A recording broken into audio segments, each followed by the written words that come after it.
There comes a moment in life when everything feels stuck. You wake up, go through your day, do what needs to be done, but feel like you're always in the same place. It seems like money slips through your fingers like water. You work, put in the effort, chase after things, but the math never adds up. And the strangest part is that no matter how hard you try to improve, something invisible pulls you back. It's as if there's a ceiling, an invisible barrier that keeps you from going further. And what if I told you that this barrier is inside your head? For a long time I believed that my problem was a lack of opportunities, a lack of connections, a lack of luck. I looked at others and thought they had something I didn't. I used to think being born with a silver spoon in your mouth was what really made the difference. But one day that belief was shattered. Not by a miracle, not by a magic formula, but by an understanding that came from a single book. A simple, straightforward book, but one that carried a hidden code. A code that made me realize I didn't need anything from the outside. I just needed to adjust what was on the inside. That book wasn't about making money. It was about learning to think like a rich person. It was about observing how the mind of someone who becomes wealthy really works. The big turning point didn't come from a financial tip, but from a phrase that stayed engraved in my mind. You will never have on the outside what you don't already have on the inside. That broke me. It made me realize that all the effort in the world would be useless if my mind was sabotaging the process. And it was.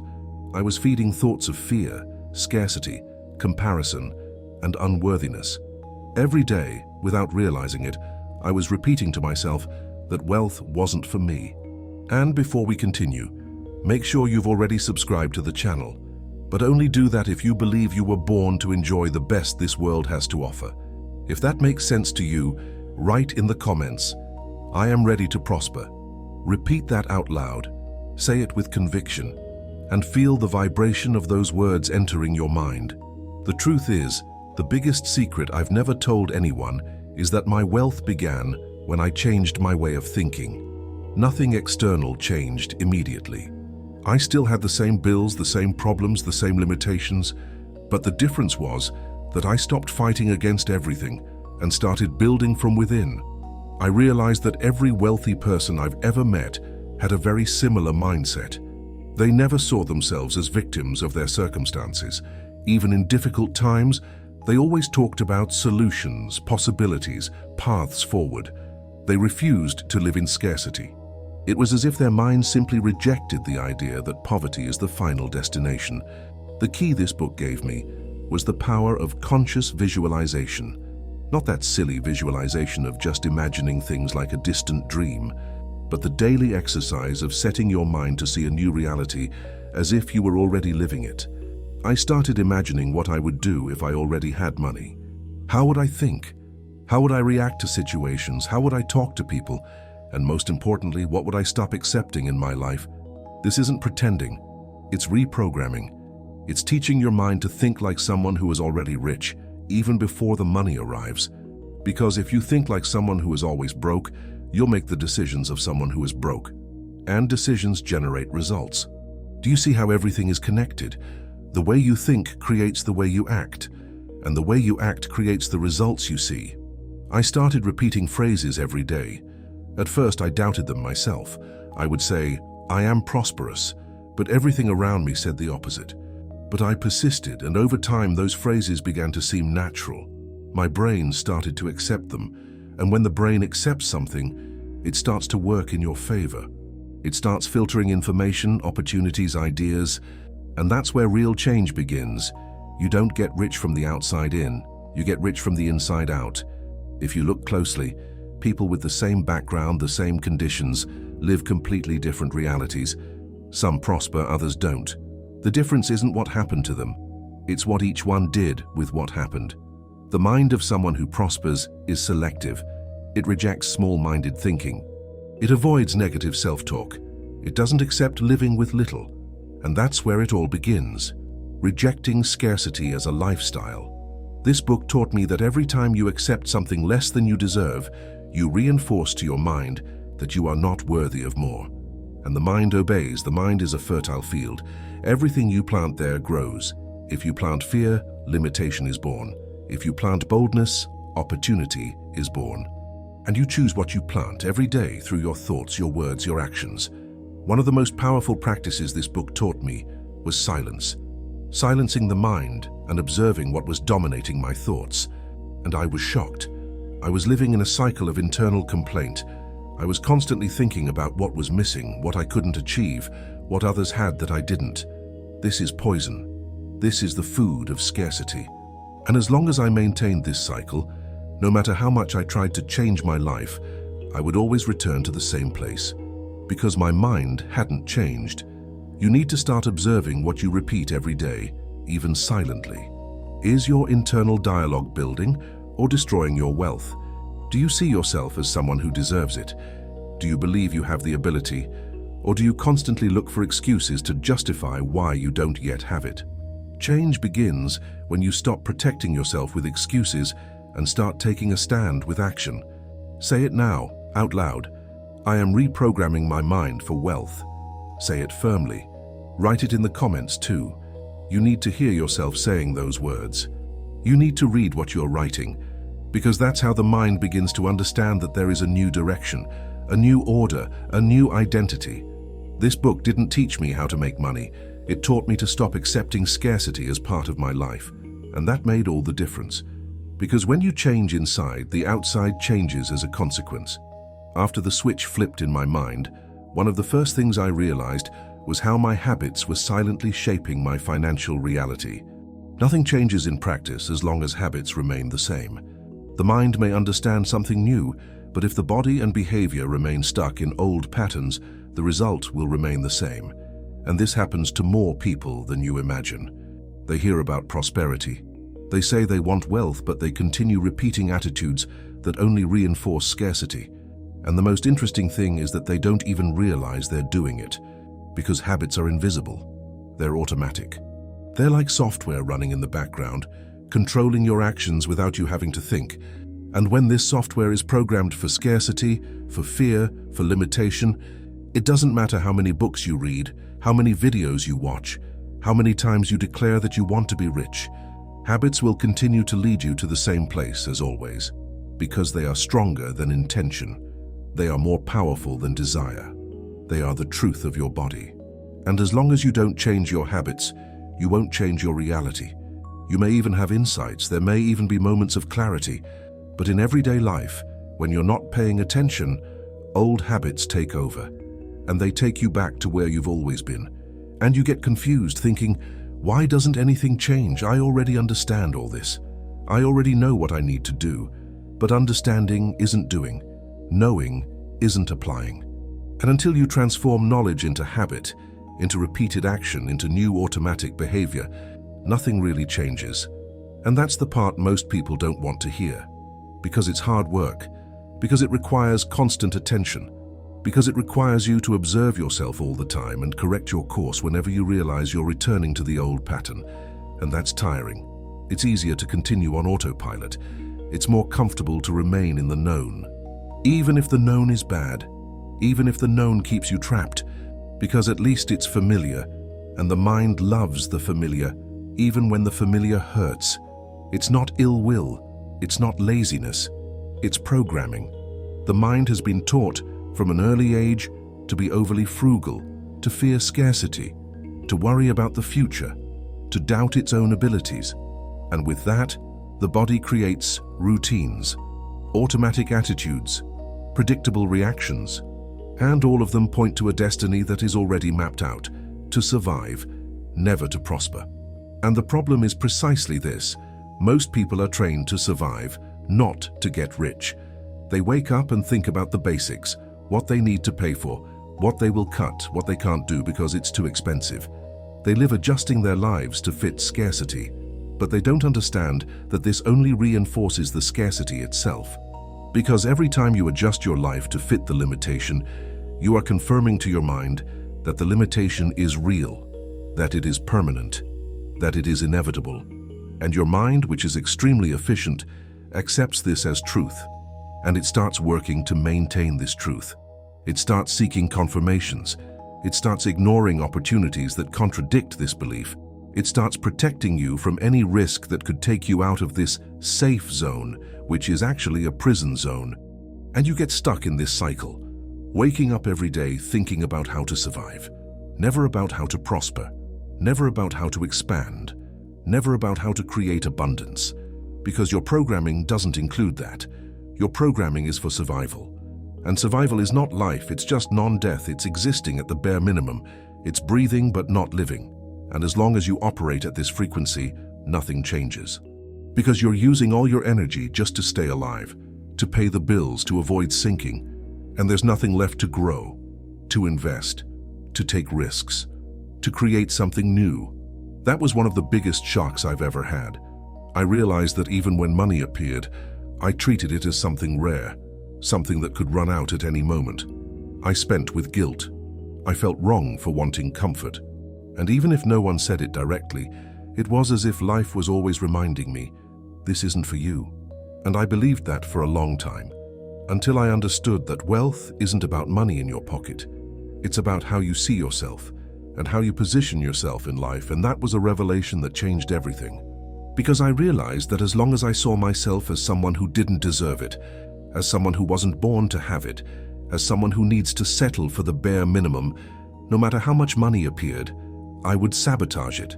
I would spend it wrongly. I would lose it. I would go back to the same place because my inner identity didn't correspond to the external abundance. And when there's this incompatibility, the mind works to correct it. But it doesn't correct it by elevating the external reality. It corrects it by destroying it, because it's easier to destroy what's outside than to transform what's inside.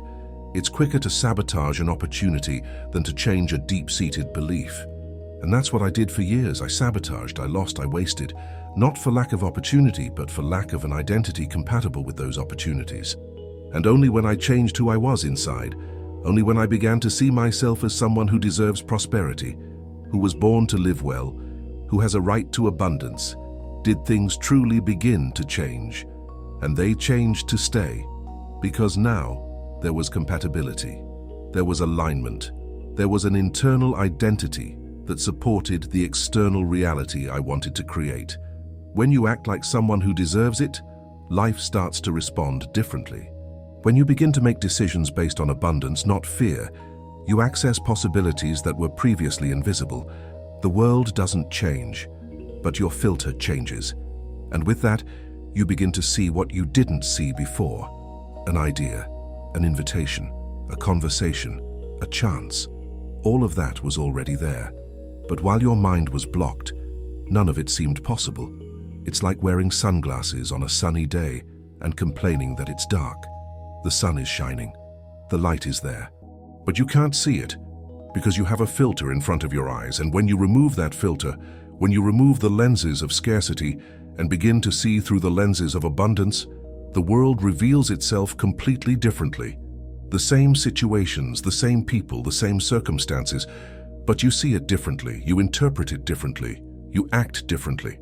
And with that, you create completely different results. Because the reality you live is not objective reality. It's the reality you perceive. It's the reality you interpret through your mental filters. If your filters are set for scarcity, you will live in scarcity, no matter how much abundance exists around you. But when you change your filters, when you begin to see with eyes of abundance, everything changes. Not because the world has changed, but because you have changed. And when you change, your experience of the world changes along with it. Therefore, the most powerful secret this book taught me was, you only attract what your mind is prepared to accept. This is very serious, because there are people who say they want to get rich, but can't stand to see someone close to them prospering. There are people who say they want a better life, but constantly feed on bad news, negative conversations, and self-sabotaging phrases. And the mind registers all of this. Every phrase you repeat becomes a seed, and that seed grows. If you say every day that things are difficult, that everything is expensive, that the country doesn't help, that nobody gives you a chance, what do you think will flourish from that? More difficulty, more hardship, more lack of opportunity. Because you are planting these seeds every day, you are watering them with your attention, with your energy, with your belief, and they grow, inevitably, because that is the law. What you plant, you reap. What you repeat, you create. What you believe, you live. There are no exceptions, there are no shortcuts. It works the same way for everyone. And when you understand this, when you truly accept that you are the gardener of your own mind and that you will only reap what you have sown, then you take responsibility. Then you stop blaming the world and start tending to your inner garden. You begin to carefully choose which seeds you will plant, which thoughts you will repeat, which words you will speak, which beliefs you will nurture, because you know that all of this will grow, it will manifest, it will become your reality. And if you want a reality of abundance, you need to plant seeds of abundance. You need to water thoughts of prosperity. You need to nurture beliefs of deserving. Every day, without exception, until it becomes automatic, until it becomes your new identity. That's why affirmations are so powerful. Not because they're magic, but because they're reprogramming. You're training your brain to think differently, and thinking differently makes you act differently, and acting differently brings different results. There's no mystery. It's simple, but it requires discipline. It's no use doing it just one day. It's no use saying I'm prosperous and then spending the day complaining. It's no use saying you believe and acting like you doubt, because the mind isn't stupid. It perceives the incongruity. It senses the falsehood. And when there's this lack of alignment between what you say and what you do, between what you affirm and what you truly believe, affirmations don't work. Not because affirmations lack power, but because you're not using them genuinely. You're just repeating empty words while your deepest belief remains different. And deepest belief always wins. Always. That's why you need to work on both levels. On the conscious level, through affirmations, declarations, and intentional choices. And at the subconscious level, through consistent repetition, observing old patterns, correcting habits. And when you work on these two levels simultaneously, that's when transformation happens. That's when affirmations gain power. Because now there is alignment, there is coherence, there is truth, and the mind responds to truth. It always responds. You need consistency. You need to start observing your daily habits and cutting out everything that connects you to scarcity. This doesn't mean spending more than you have. It's not about showing off, it's about behaving with a sense of value. It's about making decisions based on who you want to become, not based on the fear of losing the little you have. And that's an important distinction, because many people confuse acting like a rich person with spending like a rich person. And that's not it. You can be broke, but act with dignity. You can have little, but treat that little with respect. You can be starting out, but position yourself as someone who is building something great. All of this is mindset, it's posture, it's how you see yourself and present yourself to the world. And that doesn't cost money. It costs awareness, it costs attention, it costs intentional choice. And when you start doing that, when you start behaving like someone who has value, even before you have money in your pocket, something changes. People treat you differently, opportunities appear differently. You feel different. And that feeling, that internal change, is what creates external change. Because you're no longer sending the signal of someone desperate, someone needy, someone who accepts anything because they have no choice. You're sending the signal of someone who knows their worth, who is building something, who is on the right path. And the world responds to that signal. People respond. Opportunities respond. Everything responds. Because you've changed the message you're transmitting. One of the first habits I changed was comparison. I stopped looking at what others had and started looking at what I was cultivating within myself. Every time you compare yourself to someone, you send a message to your mind. I am not enough. And the mind stores this as truth. And every time it needs to decide between acting with courage or with fear, it will choose fear because it's safer, and fear never builds wealth. Fear paralyzes, fear blocks, fear keeps you small. And as long as you live comparing yourself, you will live in fear, because there will always be someone who has more. You will live in fear, because there will always be someone who has more. There will always be someone who is further ahead. There will always be someone who seems to be better than you. And if you use that as a reference, you will always feel inferior. You will always feel insufficient. You will always feel behind. And this feeling prevents you from acting. It prevents you from taking risks. It prevents you from trying. Because why try if you are already so far behind? Why take risks if you already start losing? And you get stuck in this cycle of comparison and inferiority, never moving forward, always looking at others instead of looking at yourself. The truth is, everyone's journey is unique, everyone's timing is different. Everyone's path has its own challenges and opportunities. And when you understand this, when you stop comparing yourself and start focusing on your own evolution, everything changes. You move from competition to building. You move from fear to confidence. You move from paralysis to action. Because now you're no longer worried about how much others have. You're focused on how much you're growing, how much you're evolving, how much you're improving compared to who you were yesterday. And that's the only comparison that matters. You with yourself. Today with yesterday. This month with last month. This year with last year. And when you focus on that, when you use that as a metric, you always see progress. You always see evolution. You always see movement. And that strengthens you. It encourages you. It motivates you to keep going. Another habit I changed was my language. Words are commands. If you repeat that it's difficult and it's tight, money isn't enough for anything, you're telling your brain that life is a battlefield, and it will act as if it were. It will protect itself. It will freeze.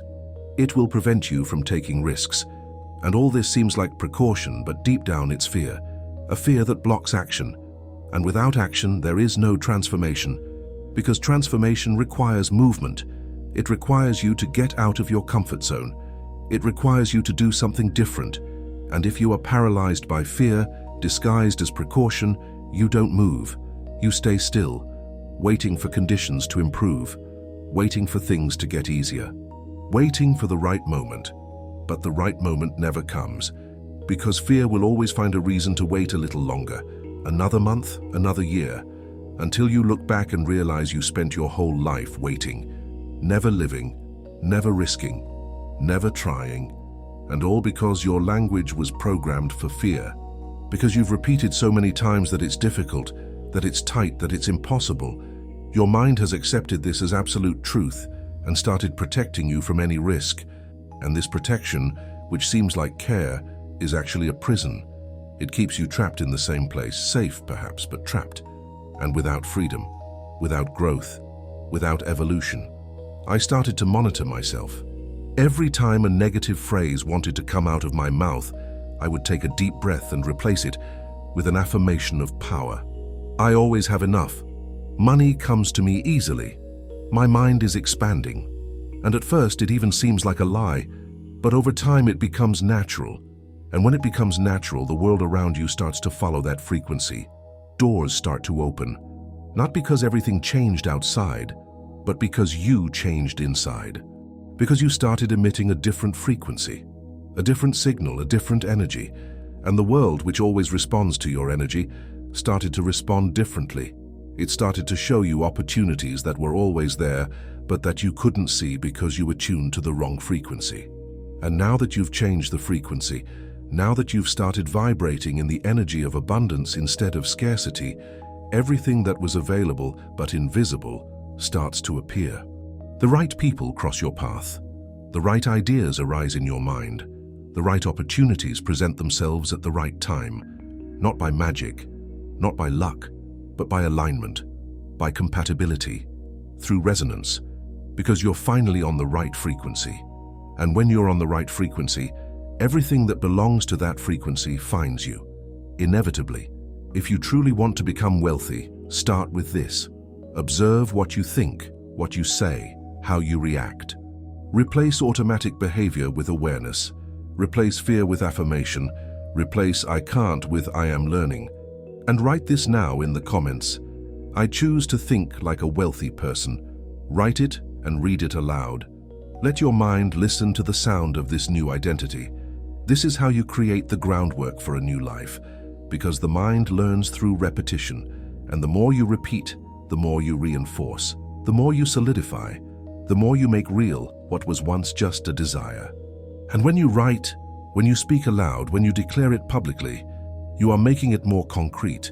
You are taking it from the realm of private intention and placing it in the realm of public action. And there is power in that.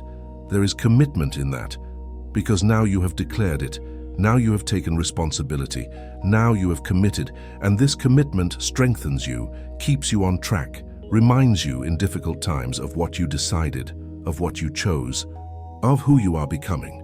The book that changed my life taught me that wealth is a process that begins in the mind. is sustained by habits and reveals itself in attitudes. Every choice is a seed, and the harvest depends on consistency. There is no luck, there is mindset. And when that mindset aligns with consistent attitudes, money becomes a natural consequence. It's not the ultimate goal, it's the inevitable consequence of thinking right, acting right, choosing right. Because money is not the cause, it's the effect, it's the result, it's the reward. And when you understand this, when you stop focusing on money and start focusing on mindset, habits, and attitudes, money appears, naturally, organically, as a byproduct of who you have become. Because you have become someone compatible with abundance, someone who thinks like the rich, acts like the rich, chooses like the rich. And when you are that person, money has no choice, it comes. Because you created the space, you created the structure, you created the necessary conditions. Many people wait for money to appear before they start acting like they're rich, but they don't realize it's the opposite. You start acting with a wealth mindset, and then money finds that prepared space. You don't need to pretend, you need to adjust, change small habits, think before you speak, choose consciously, treat money with respect, not fear. Honor every penny as part of a larger process, because every penny is.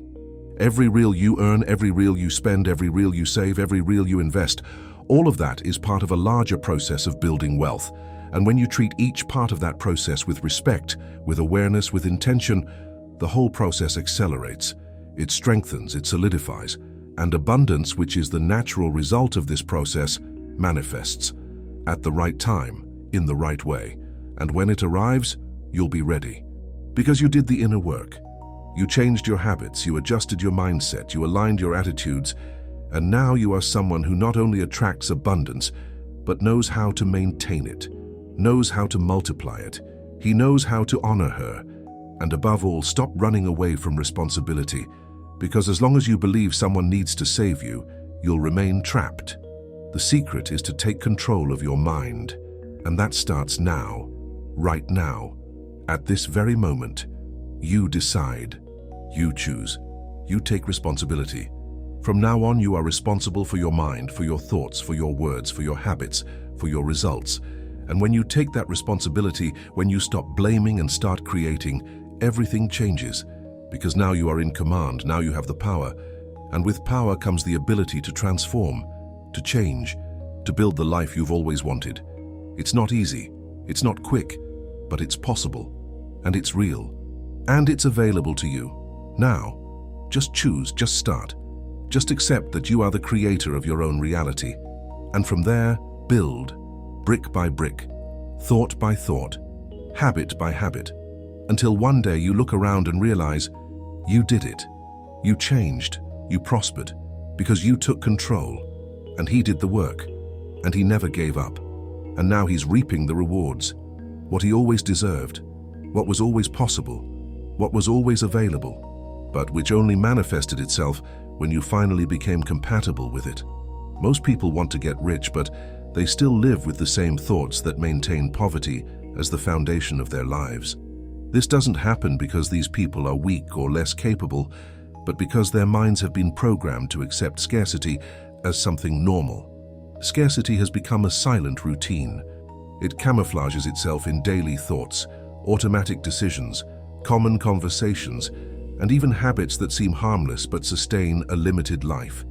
And the scariest thing is that this happens so subtly, so gradually, that the person doesn't even realize it. They wake up every day repeating the same mental patterns. They make the same choices. They say the same things. They act the same way. And they expect something different to happen. But it doesn't. It never happens. Because you can't harvest oranges by planting lemons. You can't create abundance by thinking about scarcity. You can't live rich operating with a poor mindset. And as long as this incongruity exists, as long as there is this misalignment between what you say you want and how you really think, nothing changes. Money may eventually appear. An opportunity may arise here and there, but it doesn't stay. It doesn't last. Because it lacks a foundation. It lacks a mental basis. It lacks a compatible identity. And without that internal compatibility, any external gain is temporary. It disappears as quickly as it came, and you return to the same old place, frustrated, confused, thinking the problem is out there, when in reality it's in here, in the way you think, in the way you see yourself, in the way you relate to money and to the very idea of prosperity. What surprised me about that book wasn't a secret formula for getting rich, nor a miraculous tip for attracting money out of thin air. It was the direct and almost uncomfortable clarity that poverty begins as a mental habit, which over time becomes a lifestyle, and more, that maintaining scarcity thoughts is a choice that we often don't even realize we're making, but we are, with every repeated thought, with every negative phrase spoken, with every decision made based on fear, with every opportunity refused due to insecurity. All of these are choices, unconscious choices perhaps, automatic certainly, but choices nonetheless, and what is chosen can be unchosen. What has been learned can be unlearned. What has been programmed can be reprogrammed. But this requires that you first recognize that you are choosing, that you are repeating, that you are maintaining. Because as long as you think you are a victim, that you have no control, that it's just the way it is and there's nothing you can do, you remain trapped. But when you realize that these are habits, patterns, choices you've been making every day for years, then you can change. Because now you see, now you understand, now you know where the problem lies. And knowing where the problem lies is the first step to solving it. Without this recognition, without this awareness, you remain on autopilot, repeating, perpetuating, keeping everything exactly as it always has been. I remember rereading the same passage several times. You got used to thinking small, so you live small. That phrase struck me. It wasn't about numbers. It was about limits. An invisible limit that I myself placed on everything, on my desires, my decisions, my goals, and even my words. I was trapped in a routine of small thoughts, and this was reflected in everything around me. And when you think small, you act small. When you act small, you create small results. When you create small results, you confirm to yourself that you are small, and the cycle closes, and it perpetuates itself, and it becomes truth. Not because it's objective truth, but because you made it true through repetition, through constant confirmation, through the self-fulfilling prophecy you created without even realizing it. And the worst part is that thinking small doesn't seem like a problem. It seems like prudence. It seems like realism. It seems sensible, responsible, down to earth. But it isn't. It's limitation disguised as care. It's fear disguised as precaution. It's imprisonment disguised as security. And as long as you don't recognize this, as long as you don't admit that you're thinking small not out of necessity but out of habit, you remain trapped in this limit you created for yourself. In this mental box you built around yourself, and you stay there. Safe perhaps, but small, always small, never expanding, never growing, never allowing yourself to imagine, desire, seek something bigger. I started paying closer attention to my thoughts throughout the day. I would wake up already worried about what I had to pay. I would anxiously check my account balance. I would think about the future with fear. I would mentally complain about everything I felt was missing in my life. And by repeating this so often, my mind became accustomed to this type of reasoning. And getting used to something is the first step to accepting it as definitive, as inevitable, as permanent. And when you accept something as permanent, you stop fighting against it. You stop seeking change. You stop believing it can be different, and you settle, not because you want to, not because you like it, but because you've convinced yourself that there's no way out, that it's just how it is, that this is your reality, end of story. And this resigned acceptance is deadly for any transformation, because transformation requires rebellion. It requires refusing to accept the unacceptable. It requires constructive dissatisfaction that propels you forward. And if you've already gotten used to it, already conformed, already accepted it, there's no impetus. There's no movement, there's no change. You remain stagnant, living on autopilot, repeating the same thoughts you've always had, creating the same results you've always created, and complaining that nothing changes. But nothing changes because you don't change. You keep thinking the same way, reacting the same way, choosing the same way, and inexplicably expecting the result to be different. But it isn't, it never is. Because life doesn't work that way. Life responds to who you are, not to who you want to be. And if you are someone who thinks with fear, who acts with limitation, who always chooses the safe and the small, that's what you'll get. More of the same.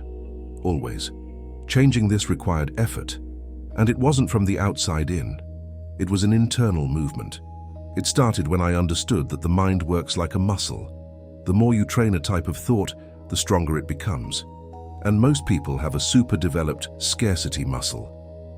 They spend years thinking the same way, feeding the same fears, hanging out with the same people, and repeating the same phrases. And then they don't understand why nothing changes, because they strengthened the wrong muscle so much that now it dominates. It acts automatically. It controls your reactions, it determines your choices, and you don't even realize it anymore, because it's become automatic. It's become a reflex. It's become part of who you are. And undoing this isn't easy. It's not quick. It requires you to start training the opposite muscle, the abundance muscle, the confidence muscle, the expansion muscle. And in the beginning, it's weak, because you've never trained it before, or if you did, it was very little, very inconsistent, very lacking in conviction. So it's atrophied, and when you try to use it, it feels strange, it feels fake, it seems forced, and the temptation is to give up, to go back to the strong muscle, to the familiar thought, to the comfortable scarcity. But if you do that, if you give up at this point, nothing changes. You need to persist. You need to keep training the new muscle until it gets stronger, until it gains volume, until it becomes automatic too. And that takes time, it takes repetition, it takes consistency, but it's possible. And it's worth it, because when that new muscle is strong, when abundance becomes your automatic pattern, everything changes. Your thoughts change, your choices change, your actions change, and with that your results change, inevitably. The first thing I did then was start training my brain to accept the idea of abundance, and that's harder than it seems. Because accepting abundance means accepting that you deserve more than you have now. It means accepting that your current reality doesn't define your potential, and that's scary. Because it removes the excuses, it forces you to change, and not everyone is ready for that. But I was. I got tired of living in hardship. I got tired of justifying a small life. I got tired of accepting little as if it were the maximum. And when you reach that point, when you're truly tired, when you can't stand living the way you're living anymore, that's when change becomes possible. Because now you have real motivation. It's not a superficial desire. It's not a passing whim. It's a deep need. It's an internal urgency. It's a voice that says, either I change now, or I'll die here. And when you truly listen to that voice, when you feel it in your gut, you change. Because you have no other option. Because continuing the way you are is no longer acceptable. And this profound dissatisfaction, this visceral refusal to remain in limitation, is the fuel for transformation. It's what keeps you training the new muscle even when it's difficult, even when it's uncomfortable, even when it seems like it's not working. You keep going, because going back is no longer an option. Giving up is no longer possible. You burned the bridges, you decided, and now it's just a matter of moving forward. No matter how long it takes, no matter how hard it is, you go all the way, because there's no turning back. And if you're tired too, you need to start training your mind to a new level of thinking now. Every day, choose thoughts that expand your horizons. Tell yourself phrases that reinforce your worth, even if they seem exaggerated at first. It doesn't matter. Keep repeating them, because you need to reverse years of negative programming.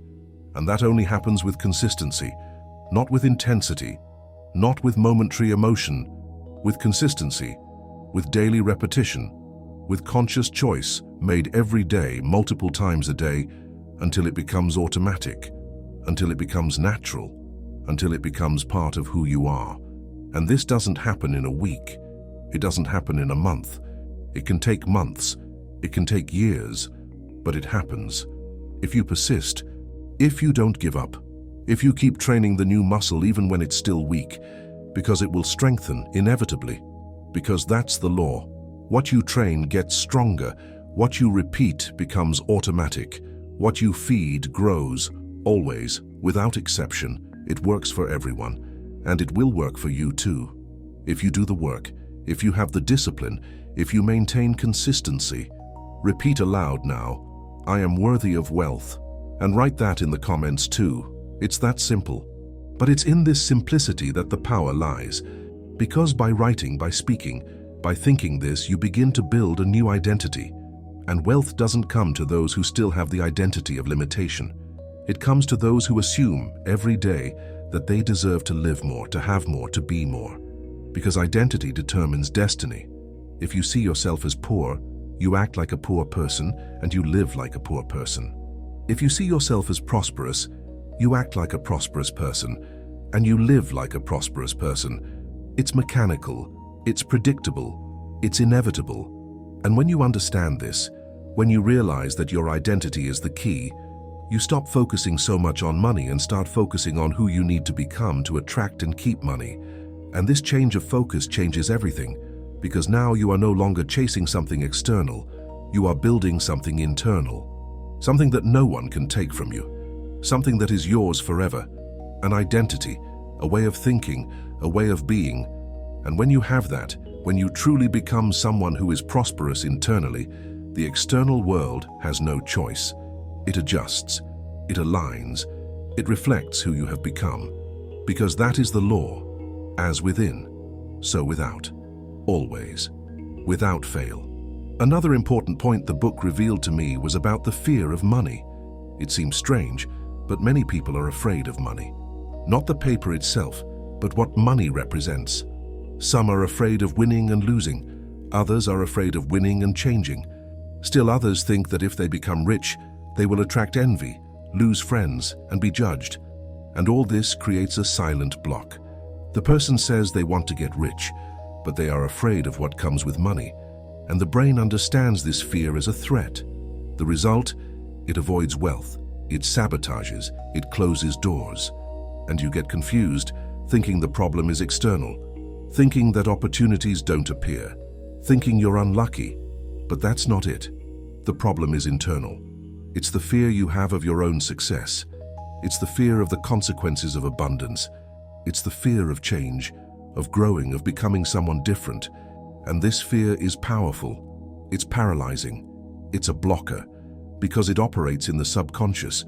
You don't consciously realize you're afraid. You only realize things aren't working out, that something always gets in the way, that you always sabotage yourself at the last minute. But if you look deeper, if you're honest with yourself, you'll realize there's fear, there's resistance, there's a part of you that doesn't really want what you say you want. And as long as this internal conflict exists, as long as this ambivalence remains, you're stuck. You don't move forward. You don't prosper. Because one part of you pulls you forward and another pulls you back. And you stay in the same place always. You need to start seeing money as a tool, not as a problem, not as a necessary evil. Money doesn't change who you are. It only amplifies. If you are generous, you will be more generous with money.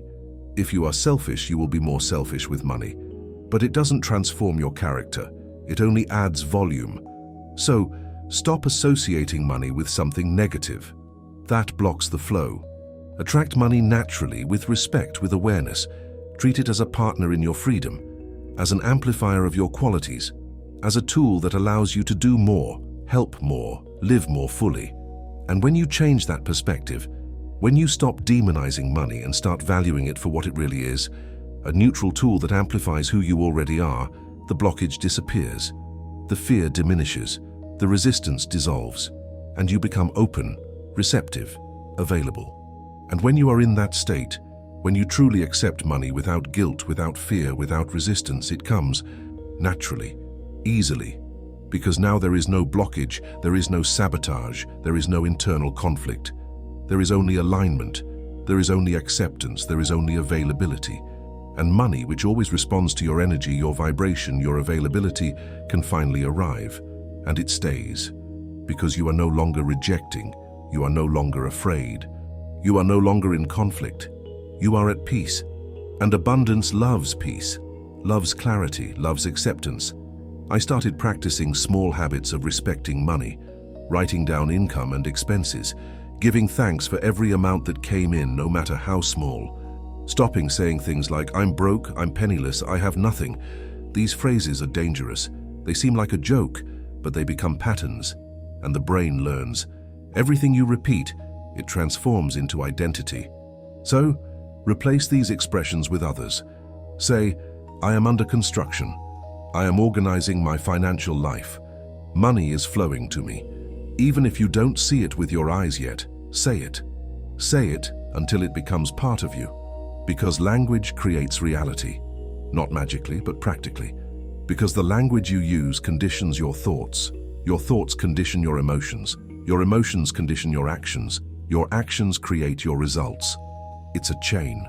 And this chain begins with the word, with the phrase you repeat every day. And if you repeat phrases of scarcity, you create a chain that leads to scarcity. But if you repeat phrases of abundance, you create a chain that leads to abundance. It's that simple. It's that straightforward. It's that powerful. And it's entirely under your control. No one controls the words you speak to yourself. No one controls the thoughts you choose to repeat. Only you. And when you take that control, when you consciously decide to use language that empowers you instead of language that weakens you, you change the game. You change the dynamic. You change the outcome. Inevitably. Another powerful habit I learned was to imagine myself living the life I wanted, but not as a distant dream, rather as a concrete, detailed, real visualization. I would close my eyes and see myself waking up in a better place, making decisions with more freedom, helping people, having enough time and money to choose what to do with my days. And the more I visualized, the more my mind began to believe it was possible. And when the mind believes, it finds ways. It doesn't rest until it manifests it, because the mind doesn't distinguish between real experience and vividly imagined experience. For it, both are real. Both create memories. Both shape your identity. And when you visualize consistently, when you see yourself living that life every day, your mind begins to accept it as your new reality. It starts looking for ways to make it real externally as well. It starts showing you opportunities. It starts giving you ideas. It starts guiding you to people, places, situations that can bring you closer to that vision. Because now your mind has a target. It has a direction. It has a clear objective. And she works tirelessly to achieve it. As long as you keep the vision alive, as long as you keep visualizing, as long as you don't give up. And that is pure power. It's pure creation. It's you using your imagination not to escape reality, but to create a new reality. And when you do that consistently, in a disciplined way, in a committed way, it works. It always works. Because that's how the human mind operates. That's how great achievements are created. First in the mind, then in reality. You can do this now.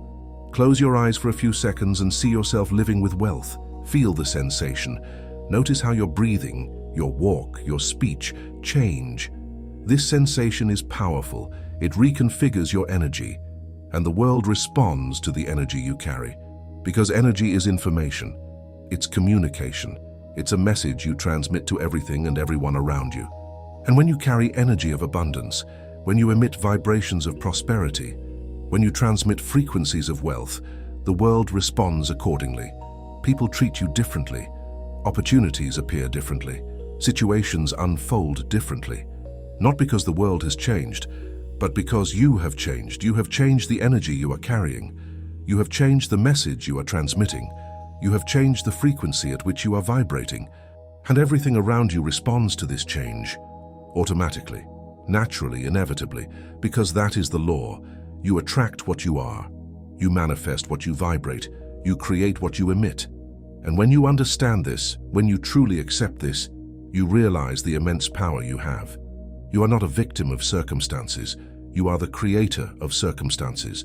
Through your energy, through your vibration, through the frequency you choose to carry every day.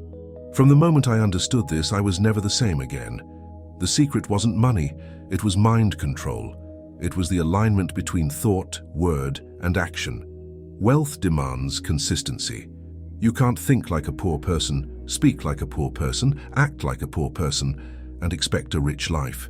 You need to align everything, think big, speak with faith, act with firmness, and repeat this until it becomes natural, until it becomes automatic, until it becomes who you are. Because when there is this complete alignment, when thought, word, and action point in the same direction, you become unstoppable. You become a force. You become a conscious creator. And in that state, Nothing can stop you. Nothing can divert you. Nothing can prevent you, because you are totally aligned, totally focused, totally committed.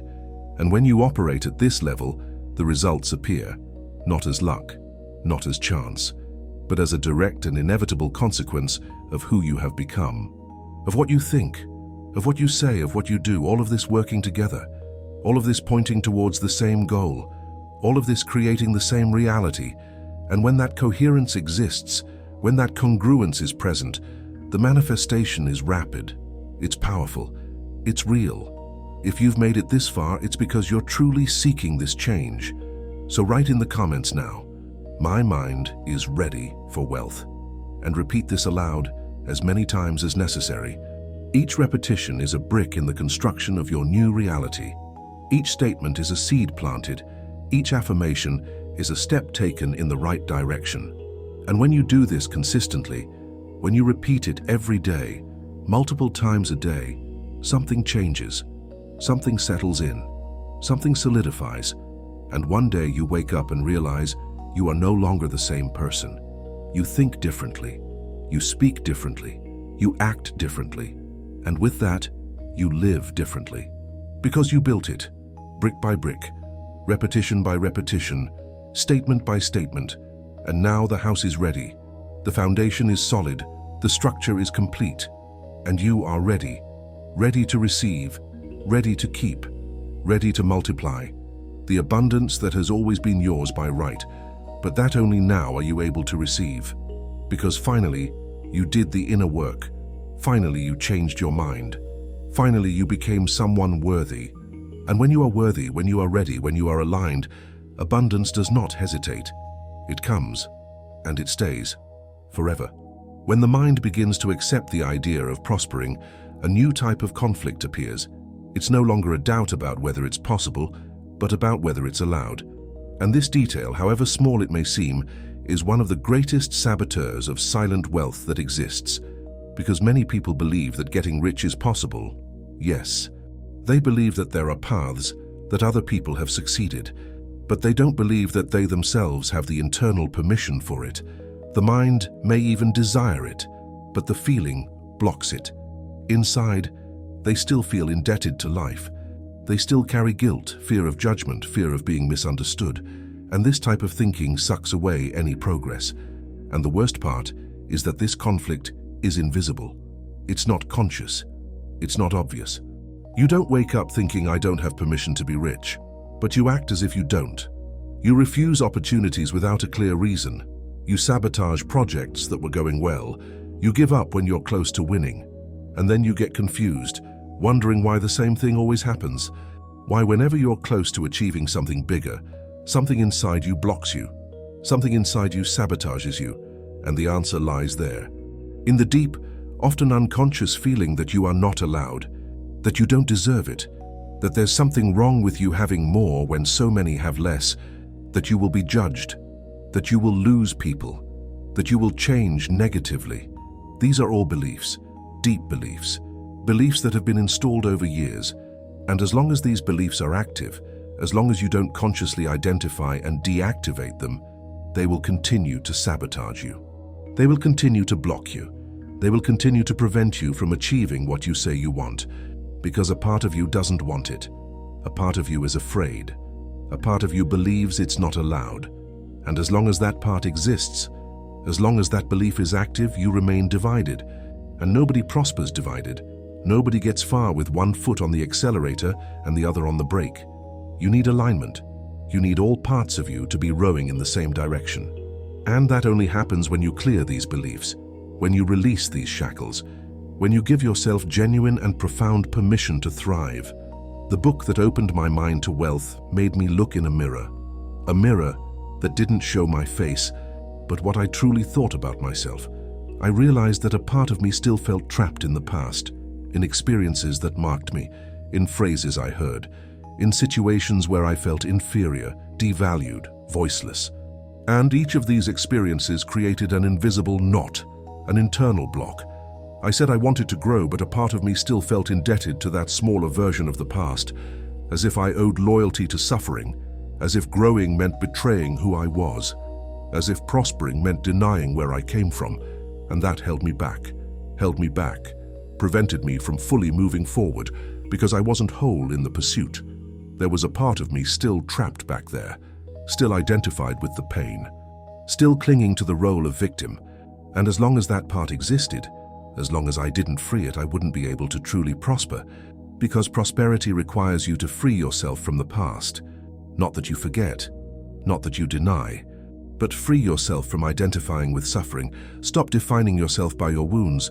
Stop using your history as an excuse and start using it as fuel. And this change of perspective changes everything, because now you are no longer the person who suffered. You are the person who overcame.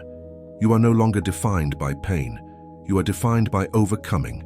And this new identity, this new way of seeing yourself, liberates you. It strengthens you. It propels you forward. Because now there is no more weight pulling you back. There is no more anchor holding you to the past. You are free, and free, you fly. Therefore, the true transformation began when I stopped running from my history and decided to heal it. And this isn't about forgetting what happened. It's about looking at the past with responsibility, not with victimhood. Because as long as you see yourself as a victim, you will never position yourself as someone who deserves to win. The secret is, stop using the past as an excuse. Start using it as a reference point for where you don't want to go back. And this change of perspective is powerful. It's liberating, because when you stop being a victim of the past and become a student of it, everything changes. You stop looking back with resentment and start looking with gratitude. Not gratitude for the suffering itself, but gratitude for what you learned, for what you became, for the strength you developed. Because you wouldn't be who you are today without having gone through what you went through. And when you understand this, when you accept this, the past loses its power over you. It ceases to be a prison and becomes a school. It ceases to be a burden and becomes a lesson. And you, who were once defined by it, are now strengthened by it. Because you learned, you grew, you evolved. And now you are using everything that hurt you as fuel to propel you forward. And that is maturity. That is wisdom. That is power. The power to transform pain into strength, trauma into learning, wounds into wisdom. And when you master this alchemy, when you learn to transform the negative into positive, you become unstoppable. Because nothing can destroy you anymore. Everything can strengthen you. Every experience, however painful, becomes an opportunity for growth. And you grow. You always grow. You never diminish. And with this kind of mindset, with this kind of perspective, prosperity is inevitable, because you become someone who doesn't give up, who doesn't victimize themselves, who doesn't get lost, someone who transforms, who overcomes, who wins, and this someone always prospers, always, in all areas of life. One thing I learned in this process is that guilt and scarcity go hand in hand. Those who carry guilt inside, even unconsciously, end up punishing themselves externally. How? By refusing good opportunities, spending money on unnecessary things, avoiding growth, stagnating. And all of this seems like disorganization, but it's self-sabotage. Self-sabotage by those who believe they don't deserve more than they have, because guilt creates a negative feeling of entitlement. You start to believe, even without realizing it, that you deserve to be punished, that you deserve to suffer, that you deserve to have less. And this belief operates in the subconscious, guiding your choices without you realizing it. You even want to prosper consciously, but unconsciously, you sabotage yourself, you punish yourself, you keep yourself small. Because deep down you believe you deserve this, that this is what you should have. And as long as this guilt is active, as long as you don't identify and release it, you will continue to sabotage yourself. You will continue to create situations that confirm that you don't deserve it, that you are not good enough, that you need to continue suffering. And that is devastating, because you fight against yourself. You work hard, but you sabotage the results. You create opportunities, but you destroy them. You build, but then you tear down. And you get stuck in this cycle of building and destroying, never getting anywhere, always returning to the same point. And this happens not because you are incapable, but because you carry guilt. And guilt demands punishment. And punishment comes in the form of scarcity, failure, limitation. And you live this repeatedly until you finally recognize the guilt, face it, and release it. And when you do that, when you truly forgive yourself and free yourself from guilt, everything changes. You stop sabotaging yourself. You begin to allow. You begin to accept. You begin to receive. And the prosperity, which was always possible but was blocked by guilt, can finally manifest. Because now you have given yourself permission. Now you believe you deserve it. Now you no longer carry that weight that was pulling you down. Therefore, I want you to write now. I release myself from guilt and open myself to abundance. Write it down and say it aloud. Because you need to tell yourself, in no uncertain terms, that you are ready to move on. That you owe nothing to those who hurt you. That you no longer need to live punishing yourself for past mistakes. That your life is too valuable to continue spinning in circles of suffering. And that you deserve the best. And when you declare this, when you say it with conviction, something moves within you, something is released, something opens up, and you feel it. You feel relief, a lightness, a liberation, as if a giant weight had been lifted from your shoulders. And it was. You just released the guilt, you just gave yourself permission, you just declared yourself worthy. And this declaration has power, it has strength, it has an effect, because it's not just words, it's a decision. It's a commitment. It's a conscious choice to no longer carry what doesn't belong to you, what doesn't serve you, what only limits you. And when you make that choice, when you truly let go, when you genuinely free yourself, your life changes, your energy changes, your opportunities change, everything changes. Because you have changed. You are no longer that guilty, punished, limited person. You are free. And free, you can do anything. And one more thing, you need to forgive yourself. That's also wealth. Emotional wealth, mental wealth. You need to look in the mirror and say, I did the best I could with what I knew. And now you know more. Now you see better. Now you understand that there is indeed a greater place waiting for you, and that the first step to getting there is to stop feeling trapped by the past. Because self-forgiveness is liberating, it's healing, it's transformative, and without it, you remain trapped, no matter how much you grow externally. No matter how much money you make.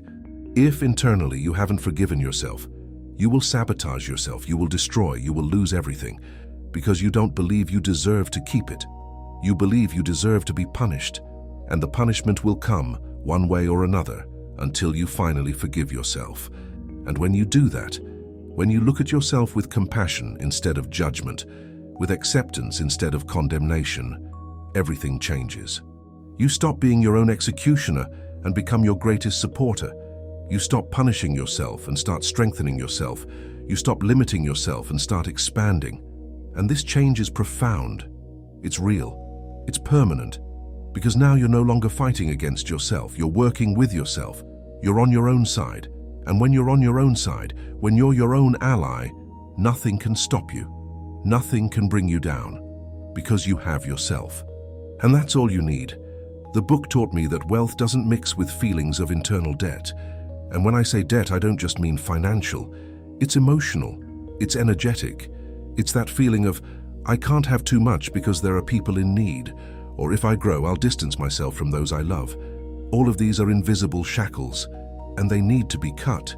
Because as long as the mind believes that growth will bring loss, it will keep you exactly where you are. Stuck. Limited. Surviving. Because the mind protects you, and if it believes that growth is dangerous, that prospering will make you lose people, that having more will bring you problems, it will protect you from that. It will keep you small. It will keep you safe. It will keep you in the known zone, because for the mind, the known is safe, even if it's bad, even if it's limited. At least it's known, and the unknown, even if it might be better, is threatening. It's scary. It's dangerous. So it keeps you where you are, and you remain trapped.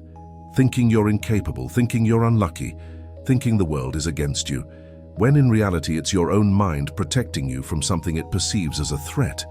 And you need to reprogram that. You need to teach your mind that growth is safe, that thriving is good, that having more doesn't mean losing people, but rather being able to help more people. That abundance isn't selfishness, it's expansion. And when your mind understands this, when it accepts this, the blockage disappears. The sabotage stops, and you can finally grow, you can finally thrive, you can finally achieve what was always possible, but but was blocked by these limiting beliefs. I began practicing emotional detachment from these beliefs. Every day I repeated phrases like, "My prosperity doesn't take anything away from anyone. The more I grow, the more I can help others. Getting rich is a way to expand my light." And this gradually healed the internal shackles that prevented me from moving forward. I understood that wealth is not selfishness, it's expansion, and that the best way to help the world is not by hiding, but by prospering. When you grow, you inspire. When you get rich, you prove that it's possible. And that has immense value, because people need examples. They need living proof that it's possible to escape scarcity. They need to see someone who came from where they are and got to where they want to be. And when you become that example, when you prosper and show that it's possible, you help far more people than if you had remained small out of fear of judgment. Because prosperity inspires, abundance is contagious, success motivates, and when you allow your light to shine, when you stop hiding and embrace your greatness, you give permission for others to do the same. You become a beacon, a reference, proof. And that is service, that is contribution, that is love, not selfishness. Because you are showing the way, you are proving that it is possible. You are inspiring others to try too, and that is powerful. It is transformative, it is essential. The world needs prosperous people who came from scarcity, who know what struggle is, who understand pain, but who didn't get stuck in it, who overcame, who won, who prospered, and who now show others that it is possible, that it is not luck, that it is not privilege, that it is choice, it is work, it is inner transformation, and that anyone can do it, if they are willing, if they have courage, if they don't give up. Another important point was realizing how the words I heard in childhood were still alive in my mind. Phrases like, "Money doesn't grow on trees, you have to sweat to get it. Those born poor die poor." All of that was recorded. And as long as those files were open inside me, I would live obeying those ideas. Therefore, I started rewriting those phrases. I replaced them with new, conscious, empowering affirmations. I said, "Money comes to those who are ready. My mind creates paths. It doesn't matter where I was born. What matters is where I want to go." And this reprogramming was essential, because those old phrases were like mental viruses, malicious programs installed in childhood that continued running in the background, sabotaging everything. And I didn't even realize it. I thought those thoughts were mine, that those beliefs were mine, but they weren't. They were inherited. They were imposed. They were absorbed when I was a child and didn't have the discernment to question them. And now, as an adult, I continued obeying them. I continued living according to them. I kept limiting myself because of them. And only when I identified these beliefs, only when I brought them to consciousness and questioned them, could I begin to change them. And the change came through repetition, through the conscious affirmation of new truths, through the installation of new mental programs that strengthened me instead of limiting me. And the more I repeated these new phrases, the more they became mine, the more they replaced the old ones, the more they guided my choices. And with new beliefs guiding my choices, new results appeared, inevitably. Because beliefs create reality. They always do. And if you want to change your reality, you need to change your beliefs. And to change your beliefs, you first need to identify them, bring them to light, question them, and then consciously replace them with beliefs that strengthen you, that expand you, that propel you forward. You need to rewrite the phrases your mind hears every day. You need to stop repeating the same words that keep you stuck. Say new things, declare new things, put new ideas into your head. That's the beginning of an inner revolution. Because revolution doesn't happen out there, it happens in here, in the way you think, in the way you talk to yourself, in the way you interpret the world. And when you change that, when you truly transform your internal narrative, you transform your external life. Because external life is always a reflection of internal life, always. And if you want to change the reflection, you need to change the source. You need to change what is being reflected. And that means changing you, your thoughts, your beliefs, your words. And when you do this consistently, committedly, consciously, your life changes. There's no way it won't change. Because you changed the programming, you changed the code, You change the instructions your mind is following, and with new instructions, new results always. It's mechanical, it's predictable, it's guaranteed. Furthermore, pay attention to the conversations you have with other people. Who do you spend time with? What kind of topics fill your conversations? Are they about difficulty, fear, and complaints? Or are they about vision, growth, and enthusiasm? Because the mind feeds on that. If you only hear about scarcity, you will think about scarcity. And if you think about scarcity, you live in scarcity. It's that simple, it's that straightforward, because you become the average of the 5 people you spend the most time with. Because you absorb the energy of the environments you frequent. Because you are influenced by the conversations you participate in. And if those conversations are negative, if those people are limited, if those environments are toxic, you will absorb that. You will internalize that, you will become that, even if you don't want to, even if you resist, because that's how it works. You are permeable, you are influenceable. And if you don't consciously choose what you absorb, you will absorb what is around you. And if what is around you is scarcity, fear, and limitation, that's what will enter you. And with that inside you, no affirmation will solve it. No visualization will work, because you are constantly bombarded with opposing energy. And in the end, the environment wins. The people around you win. The collective energy wins, and you remain trapped. Not because you didn't try, but because you didn't protect your mental space. You didn't consciously choose who and what to let in, and you paid the price. One of the biggest leaps I made was when I decided to protect my mind. I stopped participating in negative conversations. I stopped following people who only spread fear. I stopped laughing at jokes that reinforced poverty.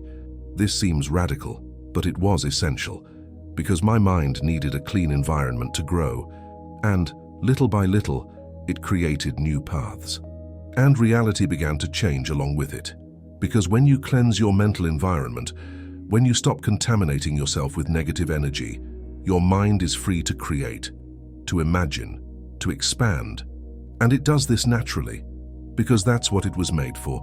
But if it is constantly under attack, constantly being polluted, constantly being bombarded with negativity, it doesn't have the energy to create. It uses all its energy to defend itself, to protect itself, to survive. And in this state of survival, you don't prosper. You just exist. But when you cleanse the environment, when you protect your mental space, when you carefully choose what goes in and what stays out, your mind relaxes. And relaxed, it creates, it innovates, it expands, and your life changes. Because now you have access to a level of creativity, intuition, and possibility that was previously blocked. And with access to this level, you create results that previously seemed impossible. You find solutions you didn't see before. You attract opportunities that didn't exist before. Because now your mind is free. It's clear. It's operating at its maximum potential. And in this state, you are unstoppable. If you want to get rich, you need to be selective about what enters your mind. That's a rule. You need to monitor what you consume, what you listen to, what you watch, what you repeat. You are the result of what you feed your head every day. And if you don't monitor that, you end up becoming a copy of collective fear, a reproduction of social limitation, a reflection of environmental scarcity. And in that state, you don't prosper. You just survive, repeating the same patterns that everyone else repeats, creating the same results that everyone else creates, living the same limited life that everyone else lives. But you don't have to live like that. You can choose differently. You can monitor your mind. You can protect your mental space. You can be selective about what you absorb. And when you do that, when you truly take that control, you separate yourself from the masses. You rise above the average. You become an exception. And exceptions thrive. They always thrive. Because they operate on another level. They think differently. They act differently. They choose differently. And with different choices, they create different results. And these results, accumulated over time, create a completely different life. A life of abundance, of prosperity, of fulfillment, while the masses remain trapped in scarcity, complaining, playing the victim, repeating the same mistakes. And you are up there, free, prosperous, fulfilled, not because you were lucky, but because you chose to protect your mind. You chose to be selective. You chose to do things differently. And with different choices, you created different results. Always. Wealth demands focus. It demands attention. It demands decision-making. You can't keep thinking the way you did and expect different results. You need to update your mind, as if it were a system.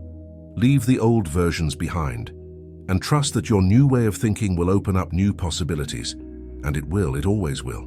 Because new thoughts create new perceptions. New perceptions create new choices. New choices create new results. It's sequential, it's logical, it's predictable. And it works for everyone, without exception. If you change your mind, your life changes, not instantly, but inevitably. Because external life is always a reflection of internal life. It always has been. It always will be. And when you understand this, when you truly accept this, you stop fighting the world and start working on yourself. You start updating your mental programming. You start installing new software. You start deleting old viruses. And with a clean, updated, optimized system, you operate at another level. You process information faster. You make better decisions. You create superior results. And your life reflects this in all areas, especially in the financial area, because wealth is a consequence of an updated mind, of elevated thinking, of strengthened belief. And when you have that, when you truly update your mental system, wealth comes, naturally, organically, as an inevitable consequence of who you have become. Now say it aloud and write it in the comments. I am protecting my mind to live in wealth. Feel the weight of that phrase. Feel how it puts you in control, because that's what you need to regain control. Control of your mind, of your thoughts, of your choices. Because when you control that, you control your life, you control your destiny, you control your results. And with that control, you create whatever you want, including wealth, including abundance, including prosperity. Because now you are no longer a victim, you are a creator. And creators create, they always create, and you will create the life you deserve, the abundance you desire, the wealth that was always possible, but that is only now manifesting because you finally took control, you finally protected your mind, you finally gave yourself permission. And with permission, with control, with mental protection, you are unstoppable. And wealth is inevitable. The mind was made to be trained. And if you train it to think about growth, it will work to get you there. There's no magic. There's daily decision. There's attention to detail. There's consistency, because wealth is the fruit of continuous construction, and that construction begins today. Now, at this very moment, with the decision to protect your mind, to watch your thoughts, to choose your beliefs, to declare your dignity, to assume your power. And when you do that, when you truly decide that from now on you will train your mind for abundance, everything changes. Not immediately, but progressively, day after day, week after week, month after month, until one day you look back and realize you are no longer the same person. You think differently, act differently, live differently, and you have different results. Results that prove the training worked, that the decision was worthwhile, that consistency bore fruit. And now you are reaping what you sowed, what you nurtured, what you protected. And the harvest is abundant. It is prosperous, it is rich, because you deserve it, because you worked for it, because you never gave up, and now you're receiving it. What was always rightfully yours, but only now are you eligible to receive it, to keep it, to multiply it. One thing few people realize is that a poor mindset is focused on immediate gratification. It wants everything yesterday, but doesn't want to go through the building process. It wants to skip steps, wants results without preparation, wants a harvest without planting. And that's the exact opposite of a rich mindset, because those who think like the rich understand that the process is part of wealth. It's not just about achieving a goal, but about becoming someone capable of sustaining what they desire. And that difference is fundamental. It's the difference between winning the lottery and losing everything in a few years, and building solid wealth that lasts for generations. It's the difference between having a moment of success and living a life of prosperity. It's the difference between appearing rich and actually being rich, because true wealth isn't just a number in the bank. It's mindset, it's structure, it's preparation, It's the ability not only to attract abundance, but to maintain it, to multiply it, to live with it in a balanced and sustainable way. And that only comes through the process, through internal construction, through the profound transformation that happens when you decide not only to want more, but to become more, becoming someone compatible with the standard of living you desire. And this transformation doesn't happen overnight. It doesn't happen because you read a book. It doesn't happen because you made an affirmation. It happens through a process, through small daily choices, through consistent decisions, through the disciplined repetition of new habits until they become part of who you are. And those with a scarcity mindset don't want that. They want the shortcut. They want the magic formula. They want the instant solution. And that's why they remain poor. Not because they lack opportunities, but because they lack patience. They lack discipline. They lack the willingness to go through the necessary process. And without process, there is no real transformation. There is no lasting change. There is no sustainable prosperity. When I first read that in that book, it had a direct impact on me. It was as if it was speaking to me. I realized that my thinking was always focused on the short term. I wanted quick money, quick change, quick success. But I wasn't investing in my preparation. And that's what holds most people back. They don't see themselves as part of the process. They only want the result. And when you only want the result without being part of the process, you become a spectator of your own life. You keep waiting. You keep hoping. You keep wishing. But you're not building. You're not transforming. You're not preparing. And then, when the opportunity arises, you're not ready. You don't have the structure to take advantage of it. You don't have the maturity to sustain it. And the opportunity passes. Or you even take advantage of it momentarily, but soon lose everything because you didn't have the foundation to hold on to. And you go back to the same place, frustrated, confused, thinking the problem is out there, thinking you're unlucky, thinking the universe is against you, when in reality, the problem is inside, in the lack of preparation, in the lack of process, because of a lack of inner transformation, because you wanted the result without becoming someone capable of sustaining that result. And that doesn't work. It never has. It never will, because life doesn't deliver what you want. Life delivers what you are prepared to receive and keep. And if you're not prepared, if you haven't gone through the process, if you haven't transformed yourself, you don't receive it, or you receive it and lose it quickly, because there's nothing to hold on to. There's no structure. There's no foundation. The book confronted me with the truth. Wealth only remains in the hands of those who are prepared for it. This forced me to stop and look honestly. Was I preparing myself? Was I training my mind, my behavior, my vision? Or was I just waiting for something to happen externally to justify a change that needed to begin internally? And the answer was painful, because I wasn't preparing myself. I was waiting for something external to change so that I could change. Waiting to earn money so that I could start acting like a rich person. Waiting to be successful so that I could develop a success mindset. Waiting to prosper so that I could prepare myself for prosperity. And this is completely the opposite of how things work. Because you don't change after things change. You change so that things can change. You prepare before you receive. You build the structure before you have anything to put in it. You develop the mindset before you have the results. Because the results are a consequence of the mindset, not the other way around. And when you understand this, when you truly accept this, you stop waiting and start building. You stop wishing and start preparing. Stop dreaming and start becoming.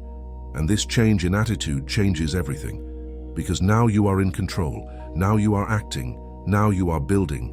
And with building comes results. It always comes. It may take time, but it comes. Because that's the law. Those who prepare receive. Those who build the structure attract the content. Those who develop the mindset manifest the results. Always, without exception. Often, what seems like lack of opportunity is actually a lack of preparation. The opportunity may appear, but the person doesn't see it, doesn't believe in it, or can't sustain it, and this generates frustration. The person thinks life is against them, that the universe is blocking things, when in reality, they are blocking themselves by not having done the necessary inner work. And this self-deception is dangerous because it keeps you trapped in the victim position. It keeps you blaming external factors. It keeps you waiting for something to change outside while you remain the same inside. And nothing changes. Nothing will change. Because the problem isn't where you're looking. The problem is inside. In the lack of preparation. In the lack of mental structure. In the absence of inner transformation. And as long as you don't recognize this, as long as you don't take responsibility for it, you remain trapped. You continue waiting. You remain frustrated. Because you're looking for the solution in the wrong place. You're trying to fix what's outside when what needs fixing is inside. And when you finally understand this, when you finally look inside and recognize the problem is me, the unpreparedness is me, the lack of structure is within me, then change can begin. Because now you have identified the real problem. And you can start working on it, you can start preparing, you can start building the necessary internal structure. And when you do that, when you truly prepare, the opportunities that were always there suddenly become visible. Not because they appeared out of nowhere, but because now you have eyes to see them. You have a mind to recognize them. You have the structure to seize them, and everything changes. Not because the world has changed, but because you have changed. And with you changed, your perception changes. And with changed perception, you see what was previously invisible, and you act on what was previously inaccessible, and you create results that previously seemed impossible. You need to understand this. Thriving is like building a building. The taller you want, the deeper the foundation needs to be. If you want a great life, you need a deep mind. And that depth isn't acquired overnight.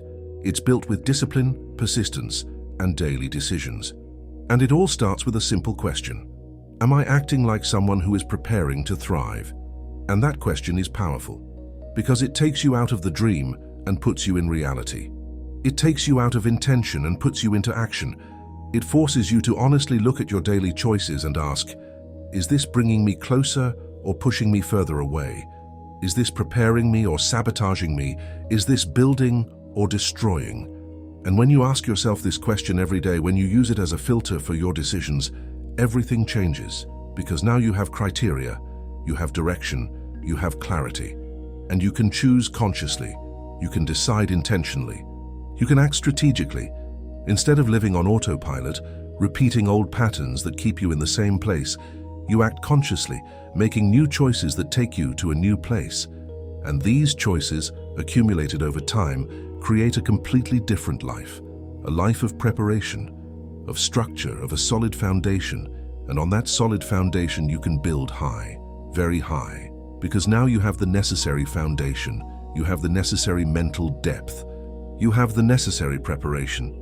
And with preparation, everything is possible. Without it, nothing is sustainable. This question changed my routine. I started adjusting small things, my bedtime, what I watched, what I listened to, how I talked to myself, what I thought when I woke up. Everything started to be reviewed, and it wasn't easy, because the old mind, the scarcity mindset, wanted to return. It tried to convince me that it wasn't worth it, that it was an exaggeration, that nobody changes just by thinking. But I decided to ignore that voice, because I knew it only wanted to maintain the old normal. And the old normal was what kept me trapped. It was what kept me limited. It was what kept me small. And I didn't want that anymore. I wanted something new, something bigger, something different. And to have something different, I needed to be a different person. And to be a different person, I needed to do different things. And to do different things, I needed to think differently. And to think differently, I needed to change my inputs, change what entered my mind, change what I consumed, change what I allowed. And that's what I did, systematically, consciously, disciplined. And it was difficult, because the old mind resisted, because the old habit pulled, because the old pattern was comfortable. But I persisted, because I knew that on the other side of that resistance was my new life, was my transformation, was my prosperity. And it was worth it. Every moment of discomfort, every difficult decision, every time I chose the new instead of the familiar, it was worth it. Because now I am a different person. I think differently, I act differently, I live differently, and the results are different, completely different. And they keep improving, because I keep preparing myself.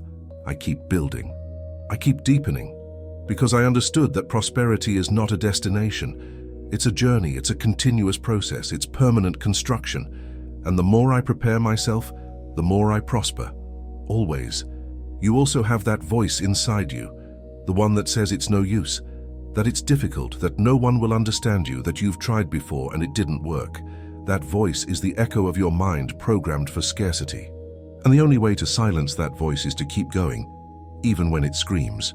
Because the more you advance, the weaker it becomes. And there comes a moment when it disappears, and its silence is the space where your new life is born. And this process of silencing the voice of scarcity is essential, because as long as it's screaming, it will try to pull you back. It will try to convince you that it's useless. It will try to make you give up. And if you listen, if you give in, you go back.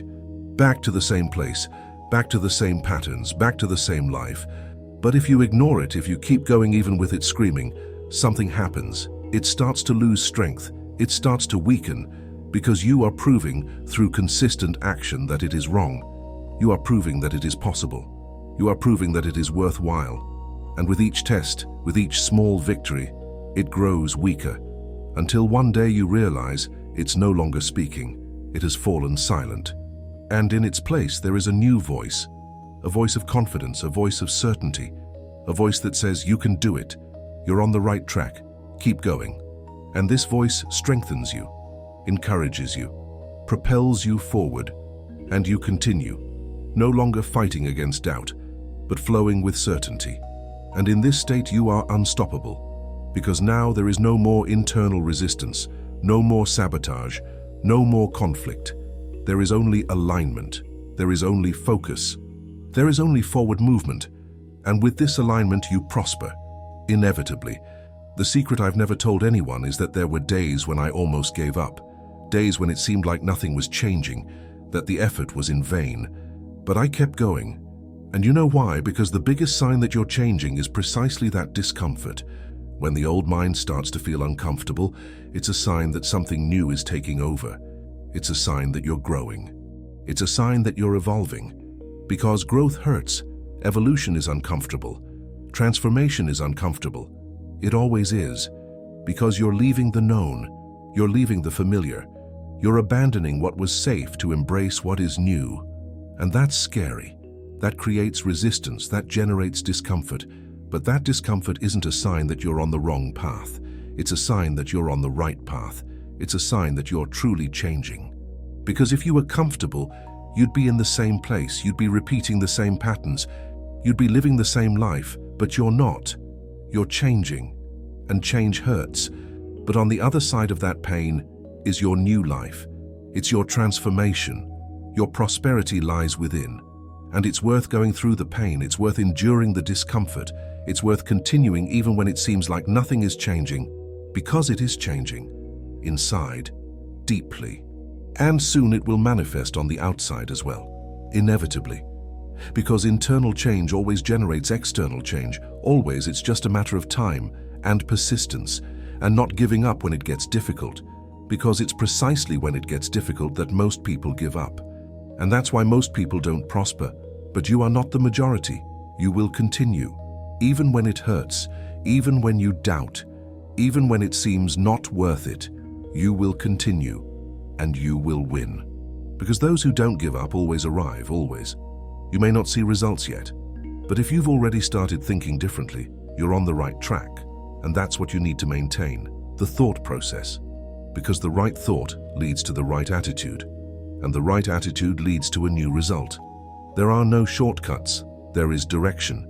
And if you're on the right track, if you're thinking right, even if the results haven't appeared yet, you're on the right path. Keep going, don't give up. Don't turn back, don't doubt, keep thinking right, keep choosing right, keep acting right. And the results will appear at the right time in the right way. And when they appear, you'll be ready. Because you went through the process, because you prepared yourself, because you built the necessary structure, and now you can receive and maintain and multiply what was always possible, but is only now manifesting, because you finally did the necessary inner work. You finally prepared yourself. You finally became someone compatible with the prosperity you desire. Say this out loud now. I am preparing myself to sustain my wealth. Repeat it firmly. Write it in the comments. This isn't just a phrase. It's a commitment, a stance, a sign that you understand that becoming wealthy is more than just wanting it. It's about becoming someone capable of living with more without getting lost along the way. Because wealth without structure is dangerous. It's destructive. It's temporary. You see it all the time, people who earn a lot and lose everything, people who have momentary success but don't sustain it, people who reach the top and plummet because they lacked structure. They didn't prepare. They didn't go through the necessary process. They wanted the result without transformation, and they paid the price. They lost everything. They returned to the same place, sometimes worse, because now they carry the frustration of failure, the shame of the fall, the pain of loss.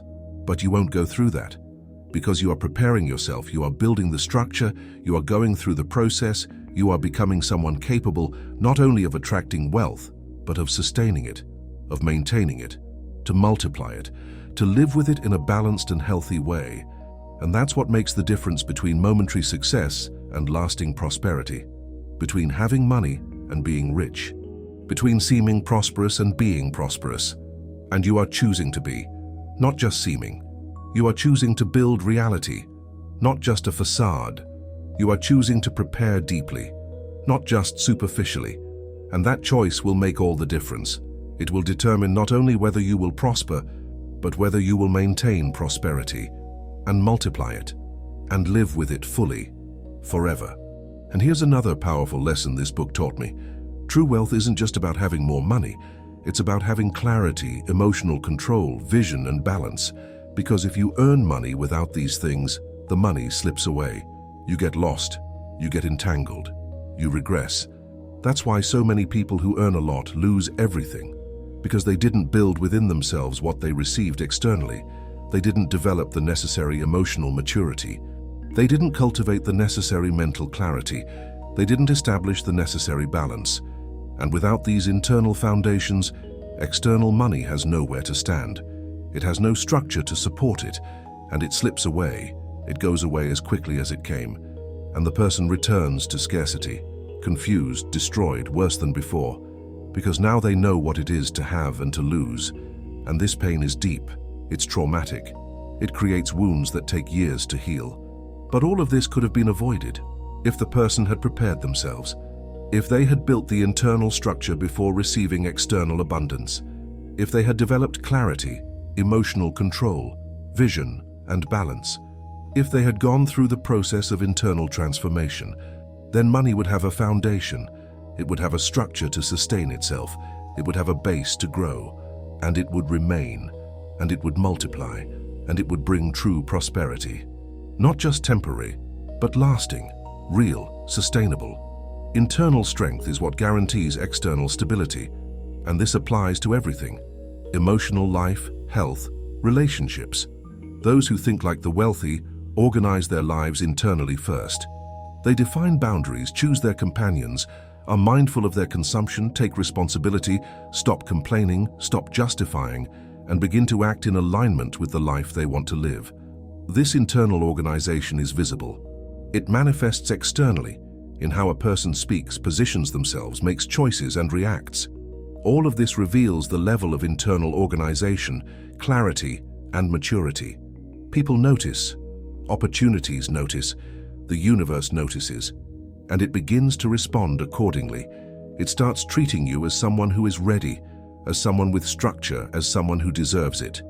And things begin to flow, not by luck, but by alignment, by merit, by preparation, because you did the internal work. You organized yourself internally. You built the necessary structure, and now you can receive, and you will receive, and you will maintain, and you will multiply, because you're ready. You're finally ready. One of the most transformative practices I adopted was writing down every day, what would a wealthy person do today in my place? And then I forced myself to act according to that answer.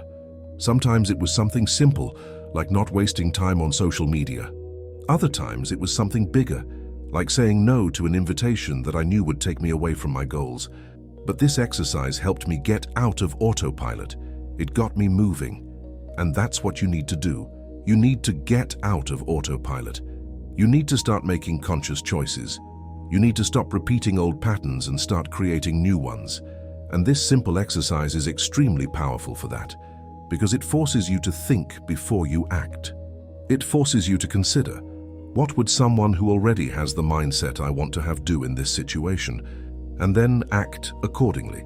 Even if it's uncomfortable, even if it's different from what you would normally do, you act as if you were already that person. And by acting like that person, you begin to become that person. Because identity is built through action. You don't become rich just by thinking. You become rich by acting like a rich person. And by consistently acting like a rich person, you develop a rich mindset. You internalize rich values. You incorporate rich habits. And with a rich mindset, values and habits, you become rich, inevitably. Because now you are someone compatible with wealth. Someone who thinks, acts and chooses like a rich person. And life responds to who you are. It always responds. And if you are rich internally, you will be rich externally. It's just a matter of time and consistency and not giving up. Don't wait for motivation. It comes after action. Start acting even with doubt, even with fear, even without support, even with few resources. Start with what you have. Start where you are, but start. Because nothing changes until you change the way you live your ordinary day. And your ordinary day is made up of small choices, of small actions, of small decisions. And if you change those small things, if you start acting differently in your ordinary day becomes extraordinary. Your ordinary week becomes extraordinary. Your ordinary month becomes extraordinary. And over time, your ordinary life becomes an extraordinary life. Not because something magical happened, but because you changed the small things, the daily choices, the repeated actions, and these small changes, accumulated over time, created a great transformation. A complete transformation. A completely different life. And this is available to you now, today, at this moment. Just start. Just act. Just choose differently. And repeat. Every day. Until it becomes automatic. Until it becomes natural. Until it becomes who you are. Repeat now. Every day I act as someone prepared to prosper. Again, and once more. Feel the power of these words taking over your thoughts. This is programming. This is building. This is how you begin to shape your new reality. Word by word, thought by thought, action by action, choice by choice. Everything accumulates, everything adds up, everything contributes to the creation of your new identity, your new life, your new reality. And when you do this consistently, when you repeat these new patterns every day without fail, something changes, deeply, permanently, and you become someone new, someone prepared, someone compatible, someone worthy, and the prosperity that was always possible finally manifests. Because now you are ready. Because now you have prepared yourself. Because now you are someone capable of receiving, maintaining, and multiplying. And you will. You will receive. You will maintain. You will multiply. Because you did the work. You went through the process. You transformed yourself. An inner transformation always generates outer transformation. Always. It's law. It's guaranteed. It's inevitable. The truth is, nobody is going to do it for you. There's no one coming to rescue you. You are responsible for changing your path. And that starts with small actions repeated every day until they become part of who you are, until they are no longer an effort, until they are automatic, until they are you. Because when you reach that point, when these new attitudes become your new identity, then the transformation is complete. Then you have truly changed. Not superficially, but profoundly. Not temporarily, but permanently. And with permanent change comes permanent results. Permanent prosperity, permanent wealth, not momentary, not fleeting, but lasting, real, sustainable, forever. Wealth already exists. It's out there. But it will only reach you on the day your mind is ready to receive it, and more importantly, ready to keep it. And you are preparing yourself every day, with every new thought, with every conscious choice, with every aligned action. You are building, you are transforming yourself, you are becoming someone ready. And soon, when the preparation is complete, when the structure is solid, when you are truly ready, wealth will arrive. and it will stay, and it will grow, because you will have where to sustain it, you will have the structure to maintain it, you will have the maturity to multiply it, and you will live the prosperity you have always deserved, but which you are only now compatible to receive, because you finally did the necessary inner work. You finally prepared yourself. And preparation is always rewarded. If there's one thing few people talk about when the subject is prosperity, it's the environment. Not just the physical place where you live, but the mental and emotional environment you build around yourself every day. The book that revealed my wealth made me realize that it's no use thinking about money, repeating affirmations, and trying to visualize prosperity if your environment remains poisoned by everything that binds you to the past, to scarcity, and to a constant feeling of limitation. And it starts with a very simple point. Who do you spend time with? It may seem obvious, but most of your mindset is shaped by the conversations you have, the voices you hear, the people you call friends. You can even try to think big, but if the environment around you is constantly pulling your mind down, sooner or later you'll revert to your old patterns. This happens because humans unconsciously adjust to their environment. It's a natural survival mechanism. The problem is that this mechanism also serves to keep you in a place you've already overcome, but haven't yet had the courage to leave. Have you ever wondered why it's so hard to stay focused when you're around negative people? Because their energy pulls you into their reality, and if that reality is scarce, limited, full of complaints and fear, you find yourself surrounded by arguments to remain stagnant. Your mind begins to doubt its own progress because it sees no reference point around it, and little by little, you start thinking like everyone else. You become afraid of seeming conceited, arrogant, disconnected. But all of this is a scarcity trap. The book was very clear. Those who want to get rich need to build an environment that supports this new way of thinking. It's not about distancing yourself from people out of ego, but out of clarity. If you want to grow, you need to protect your mind. And this often requires making difficult decisions, reducing contact with negative people, unfollowing profiles that drag you down through comparisons, changing the type of content you consume, organizing your physical space to reflect your new mindset. External organization directly affects thought. A messy house communicates to your mind that your life is out of control. A dirty, disorganized, neglected environment tells your brain that nothing matters. And if nothing matters, why would money come to you? Money likes direction. It likes structure, it likes space, and more than that, it likes respect. When you take care of what you have, however small it may be, you send a signal to the universe, and more importantly, to your mind, that you are ready to receive more. I started applying this to my daily life. I organized my room. I threw away old papers.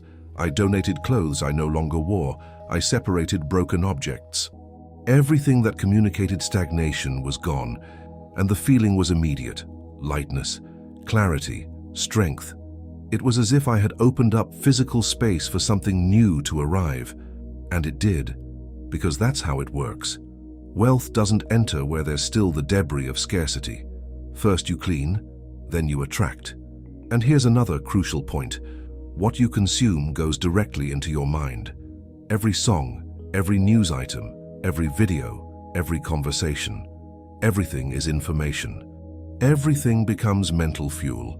And if that fuel is toxic, there's no point in expecting your thoughts to be cleansed. The math is simple. What goes in, comes out. And if you spend your day feeding your head with tragedy, fear, gossip, comparisons, jokes about misery, phrases of defeat, what do you think your mind will produce? Therefore, one of the most important decisions I made was to radically filter what I consumed. I swapped songs that talked about suffering for songs that talked about overcoming challenges. I started following people who talked about growth. I distanced myself from those who only knew how to complain. And it wasn't easy at first. It felt like I was isolating myself, but I soon understood that it wasn't isolation, it was protection. I was shielding my mind so I could grow. Wealth doesn't go hand in hand with excessive exposure to negativity. If you want to prosper, you need to consciously choose what you feed your mind, because the mind is like a field. What you plant grows. And if you plant fear, insecurity, and disorder, that's what will flourish. Here's a simple exercise you can do. Take a piece of paper and write down everything that's part of your environment today. The people you spend the most time with, the content you consume most, the places you frequent, the objects around you. And then next to each item, write, does this bring me closer to or further away from wealth? Be honest.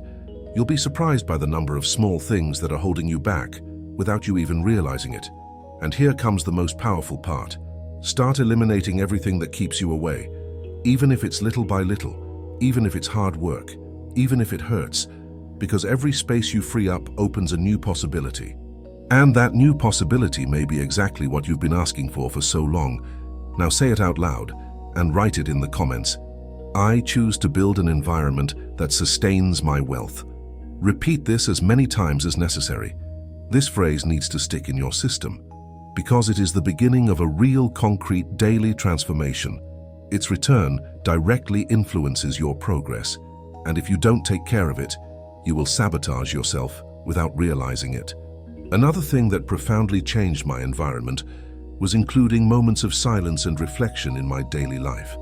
Most people are afraid of silence because thoughts appear in silence, and many of these thoughts are uncomfortable, but it is precisely these thoughts that show what still needs to be healed, corrected, repositioned. And if you ignore this, you are always running away from yourself, and those who run away from themselves never find the path to wealth. Set aside a moment each day for silence. It could be just 5 minutes, just you and your thoughts, no distractions, no cell phone, no noise, and observe, what does your mind repeat? What are the dominant thoughts? Are they thoughts of fear, anger, doubt, or are they thoughts of vision, clarity, and faith? What appears there is what is controlling your life, even if you don't want it to. The environment you live in inside is just as important as the environment around you, and both need to be aligned with the life you want to live. Wealth doesn't go with chaos. It doesn't go with disorganization. It doesn't go with a lack of intention. Everything needs to have a purpose. Everything needs to have direction. Therefore, starting today, consciously begin creating an environment of growth. And this doesn't require money. It requires choice. It requires intention. And it